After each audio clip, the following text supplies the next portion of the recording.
మనమంతా చూస్తూ ఉన్నాం. ఈ రాష్ట్రంలో ముఖ్యమంత్రి చంద్రబాబు నాయుడు గారి నాయకత్వంలో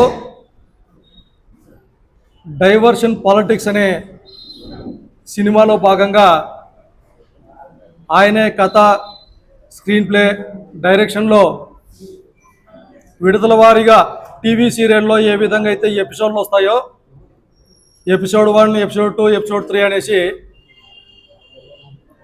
ఆయన రాజకీయం కోసం, ఆయన స్వార్థం కోసం ఎప్పుడు ఎవరిని ఎలా వాడుకోవాలనో అలా వాడుకుంటూ నిత్యం ప్రజల్ని మభ్యపెట్టేటటువంటి ప్రయత్నాలు ఏ విధంగా చేస్తున్నాడో ఈ రాష్ట్రంలో మనం చూస్తూ ఉన్నాం. సహజంగా మనకు తెలుసు, నిజాలు బయటపడినప్పుడు నియంతలు హింసకే ప్రాధాన్యత ఇస్తారు. ఆ నిజాలకు సమాధానం చెప్పలేక హింసాయుతమైనటువంటి వాతావరణాన్ని ప్రేరేపించి తద్వారా అల్లర్లు సృష్టించి ఆ విషయాల మీదుగా ప్రజలను మభ్యపెట్టేటటువంటి ప్రయత్నాలు చేస్తూనే ఉంటారు. మనం చూస్తూ ఉన్నాం, ఈ రాష్ట్రంలో చంద్రబాబు నాయుడు గారు కావచ్చు, పవన్ కళ్యాణ్ గారు కావచ్చు, లేకపోతే కూటమి పార్టీలకు సంబంధించినటువంటి నాయకులంతా కావచ్చు,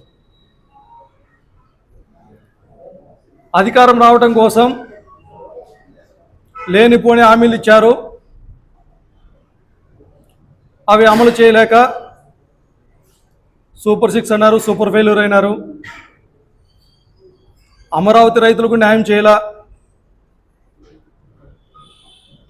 ఇదే గతంలో ఈ కూటమి పార్టీలకు సంబంధించిన నాయకులంతా జగన్మోహన్ రెడ్డి గారి పైన ఏదో ఒక విధంగా బురద జల్లాలని ప్రయత్నాలు చేస్తూనే ఉన్నారు, చేస్తూనే ఉన్నారు.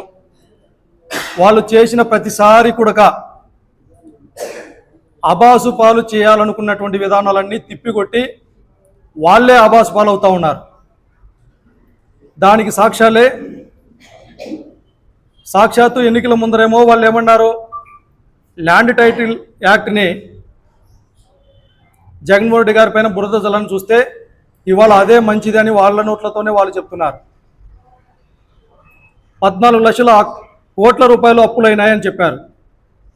అదే అసెంబ్లీ సాక్షిగా వాళ్ళ నోటితోనే అది అబద్ధం అని నిరూపించినటువంటి పరిస్థితులు. ఇవాళ విశాఖ భూములకు సంబంధించినటువంటి కుంభకోణం బయటపడా, లేకపోతే విజయవాడలో వరదలు వస్తే వీటినన్నిటినీ ఈ ప్రయోగాలన్నీ చేసి ఫెయిల్యూర్ అవుతూ ఉంటే చివరికి దిగజారి సాక్షాత్తు తెలుగు రాష్ట్రాల్లోనే కాదు ప్రపంచవ్యాప్తంగా కోట్ల మంది భక్తులు విశ్వాసంతో, నమ్మకంతో ఆ దేవదేవుడు వెంకటేశ్వర స్వామిని నమ్ముకున్నటువంటి భక్తులందరి మనోభావాల్ని దెబ్బతీసే విధంగా ఆ దేవుడిని సైతం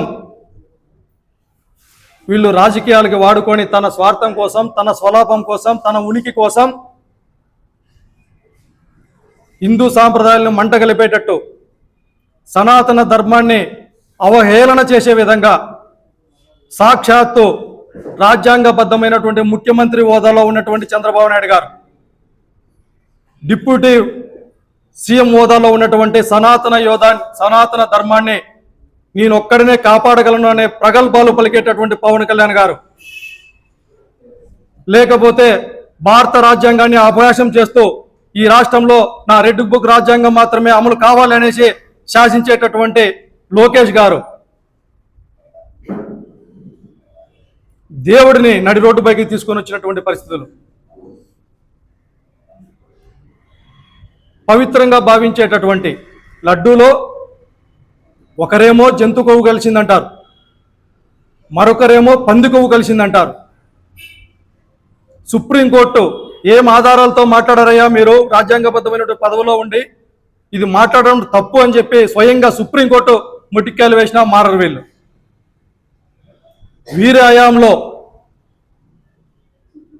బోలేబాబా సంస్థకు పర్మిషన్లు ఇచ్చింది వీరు, ఆరోపణలు చేసింది వీరు, నెయ్యిలో షాంపుల్స్ తీసింది వీళ్ళు, సిట్ నివేదికలో సిట్ ఇచ్చింది వీరు, అదేవిధంగా సిబిఐ ఎంక్వైరీకి వేసింది వీరు.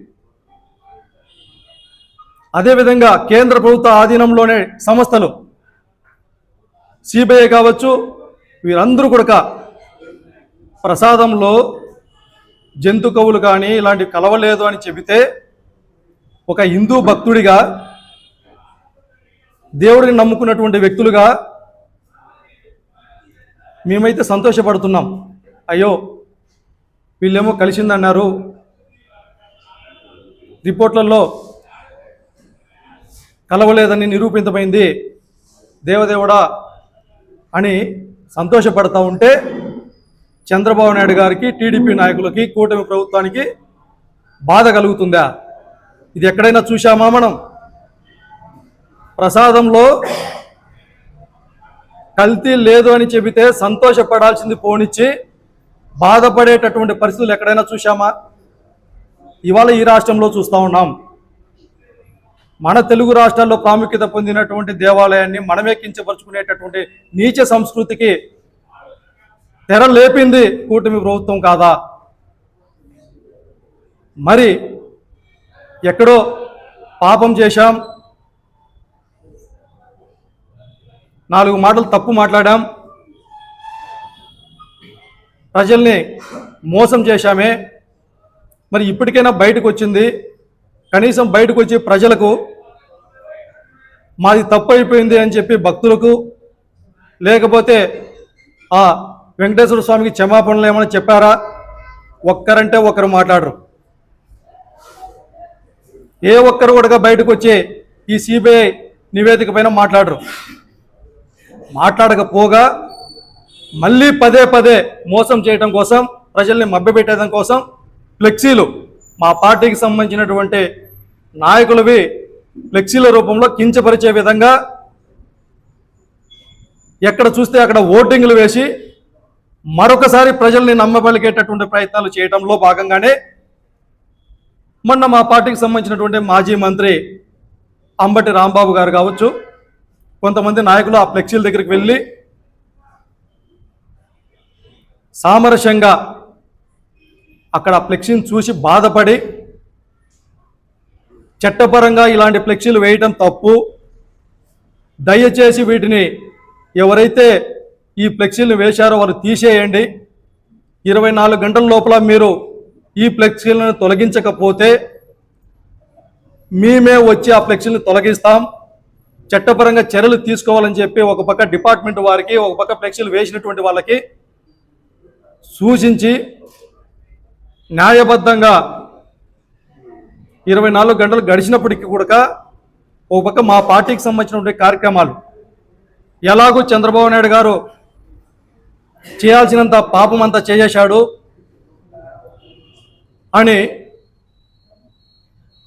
జగన్మోహన్ రెడ్డి గారి పైన అభాండాలు వేయటమే కాదు, సాక్షాత్తు సనాతన ధర్మాన్ని అవహేళన చేసినటువంటి వ్యక్తి చంద్రబాబు నాయుడు గారు కాబట్టి ఆ పాప పరిహరణ దిశగా రాష్ట్ర వ్యాప్తంగా వైఎస్ఆర్ కాంగ్రెస్ పార్టీ ఆధ్వర్యంలో జగన్మోహన్ రెడ్డి గారి నాయకత్వంలో మేమంతా కలిసి దేవాలయాల్లో పూజలు చేసి, మాతో పాటు చంద్రబాబు నాయుడు గారి కనుక మంచి జరగాల, ఆయనకు మంచి బుద్ధిని ప్రసాదించాలా, అధికారంలో ఉన్నాడు కదా 4 మంచి పనులు చేయాలా, అటువంటి బుద్ధి ప్రసాదించండి స్వామి అనేసి ఆ ఏడుకొండల వెంకటేశ్వర స్వామికి పూజలు చేస్తూ ఉంటే, ఒక పక్క హిందూ సాంప్రదాయాన్ని, సనాతన ధర్మాన్ని నమ్ముకున్నటువంటి భక్తులందరూ రోడ్డు మీదకి వచ్చి చంద్రబాబు నాయుడు పైన తిరుగుబాటు చేస్తూ ఉంటే చూసి ఓర్చుకోలేక, తట్టుకోలేక, ఏమి చేయాలో అర్థం కాక, ఎలాగో దీన్ని కూడా డైవర్షన్ చేసేస్తే సరిపోతుంది కదా, మనకి ఎలాగో అలవాటే కదా, నిత్యం డైవర్షన్ చేసుకుంటూ ప్రజలు మభ్యపెట్టేది అలవాటే కదా అని చెప్పి ఒక ప్రణాళిక రచించుకొని, అరే నిన్నేదో అంబటి రాంబాబు గారు ఆడేదో ఫ్లెక్సీల దగ్గర మాట్లాడిపోయినాడు కదా, ఎలాగో అతను ఈ రూట్లో వస్తాడు, ఆ ఫ్లెక్సీ దగ్గరకు వస్తాడు, మొత్తం అంతా రాష్ట్రంలో ఆలోచనలు సృష్టించేటట్టు ప్రణాళిక రచించేద్దామని చెప్పి మళ్ళా దాన్ని ఒక కథ, స్క్రీన్ ప్లే, డైరెక్షన్ ఈయన పోగానే అక్కడ వందల మంది అప్పుడే కట్టెలు తీసుకొని, రాడ్లు తీసుకొని, కాసుకొని అక్కడే కూర్చొని, అంటే ఈ అంశాలన్నిటినీ డైవర్షన్ చేసేయాలా. స్వయంగా ఒకసారి ఆలోచిస్తే ఈ అమ్మ వందనాదేవి గారు, పెద్ద అమ్మ, ఫైర్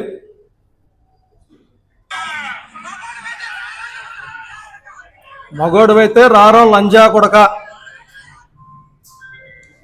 గ్రంథాలయం సంస్థ చైర్మన్ గుంటూరు జిల్లాకు సంబంధించినటువంటి ఆమె వందనాదేవి గారు అంబటి రాంబాబు గారు కారులో అక్కడికి వెళ్ళగానే వాళ్ళ సినిమా స్టార్ట్ అయింది. ఇంకా స్టార్ట్ అని ఒక మహిళ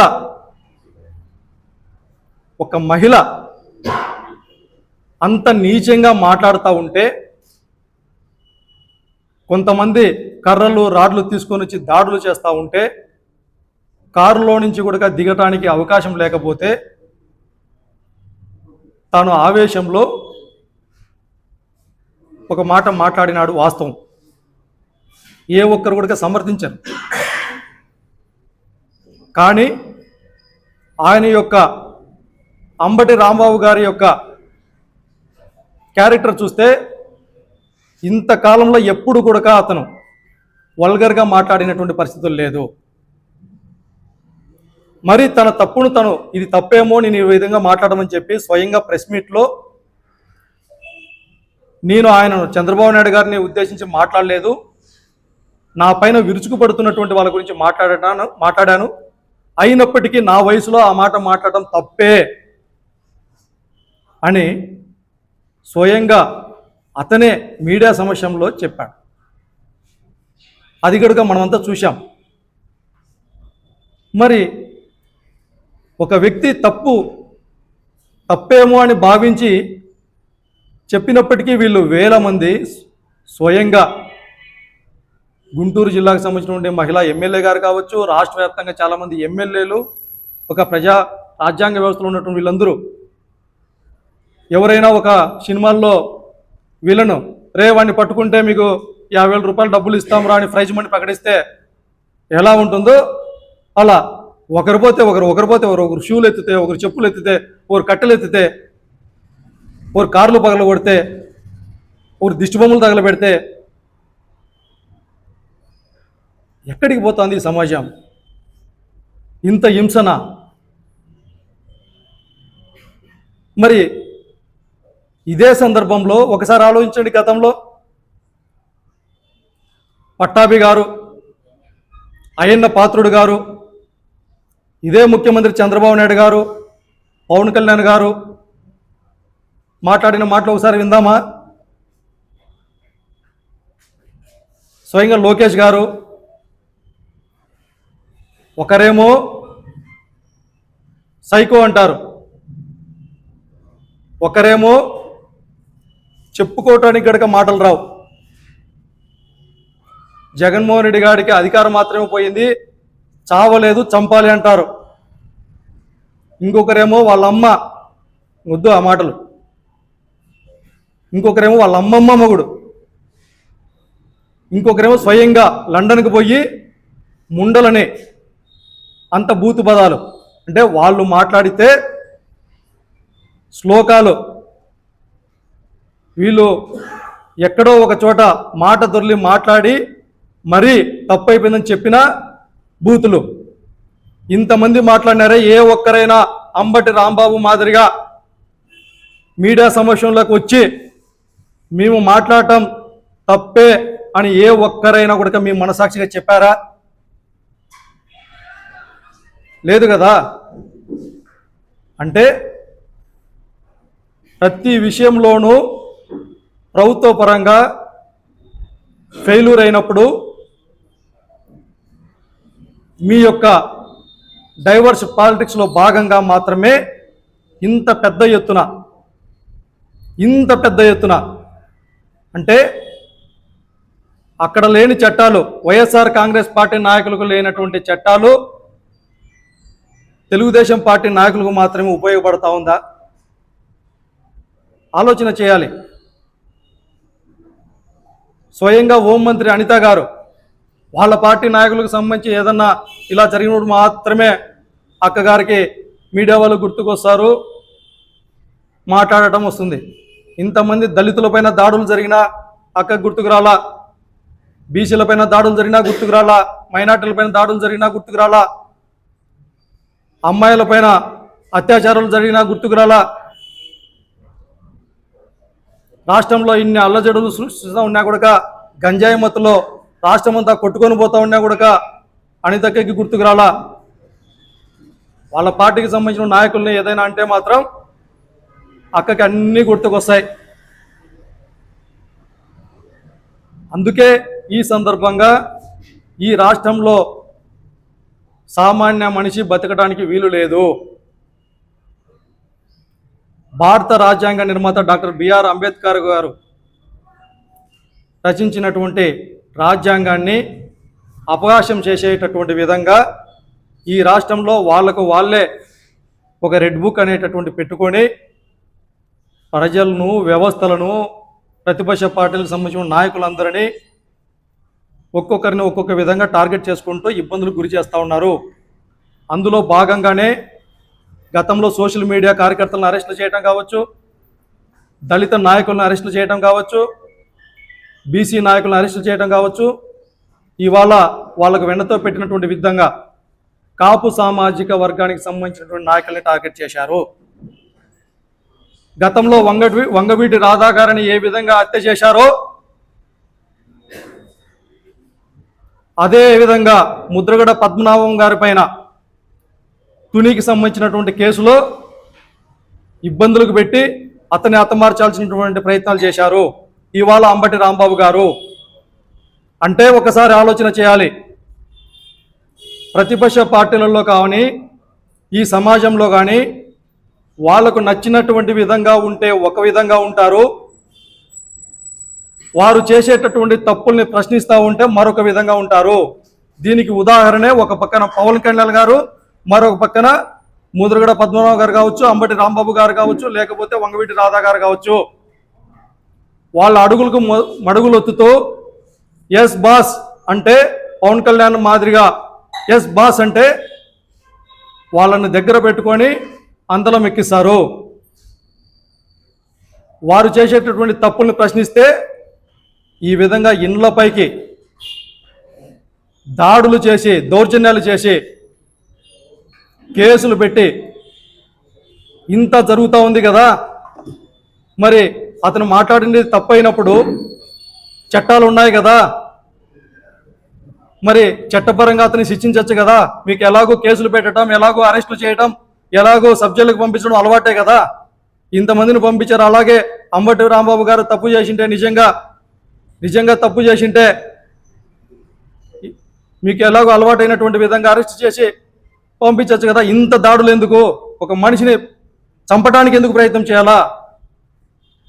మరి పోలీసు వ్యవస్థ కావచ్చు ఎందుకు ఈ విధమైనటువంటి ఆలోచనలు చేస్తూ ఉంది? మరొకసారి కూడా పోలీసు వ్యవస్థకు అంతా విజ్ఞప్తి చేస్తూ ఉన్నాం. చంద్రబాబు నాయుడు గారి హయాంలో యావత్ పోలీసు వ్యవస్థకంతా ఒక మచ్చ ఏర్పడతా ఉంది.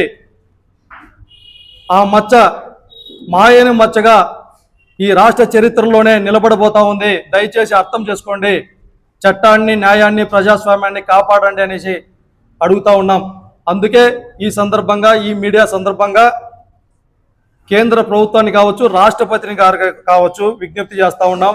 అదేవిధంగా వైఎస్ఆర్ కాంగ్రెస్ పార్టీ తరఫున డిమాండ్ కూడా చేస్తూ ఉన్నాం. రాష్ట్రంలో పరిస్థితులన్నీ చాలా దిగజారిపోయాయి. సాటి మనిషిని మనిషినిగా చూసేటటువంటి పరిస్థితులు ఈ రాష్ట్రంలో లేవు. కాబట్టి రాష్ట్రపతి పాలన విధించి ఆంధ్రప్రదేశ్ రాష్ట్రాన్ని కాపాడాల్సిందిగా రాష్ట్రపతి గారికి, కేంద్ర ప్రభుత్వాన్ని కూడా అడుగుతా ఉన్నాం. లేని పక్షంలో వైఎస్ఆర్ కాంగ్రెస్ పార్టీ నాయకులుగా మరింత ఉద్యమ శ్రీకారానికి చుట్టి మాతో పాటు ప్రజలందరూ కూడా ఇప్పటికే డిసైడ్ అయిపోయారు. ఎలాగో చంద్రబాబు నాయుడు గారిని నమ్మినాం, మోసపోయినాం. పవన్ కళ్యాణ్ గారు ఊగిపోతూ ఆవేశపడుతూ ఏదో రెచ్చగొట్టినారు. అక్కడక్కడ ఆయన మాటలక్కడికి విన్నాం. వీళ్ళిద్దరూ కలిసి సర్వనాశనం చేస్తూ ఉన్నారు ఈ రాష్ట్రాన్ని. కాబట్టి జగన్మోహన్ రెడ్డి గారు మాత్రమే మనకు నిజమైనటువంటి నాయకుడు. ఎన్ని ఇబ్బందులు పెట్టినా, ఎన్ని కష్టాలు పెట్టినా, ఎన్ని అభాండాలు వేసినా చిరునవ్వుతో ప్రజల పక్షాన నిలబడేటటువంటి గొప్ప నాయకుడు జగన్మోహన్ రెడ్డి గారు మాత్రమే అని చెప్పి అన్ని వర్గాల ప్రజలకు అర్థమైపోయింది. కాబట్టి ప్రజా చైతన్యం దిశగా ఒక అడుగు ముందుకేసి ముందుకు పోతామని తెలియజేస్తూ మరొకసారి కూడా టీడీపీ పార్టీ నాయకులకు అందరికీ తెలియజేస్తూ ఉన్నాం, మీరు సినిమాలో మాదిరిగా అంతగా ఆవేశపడి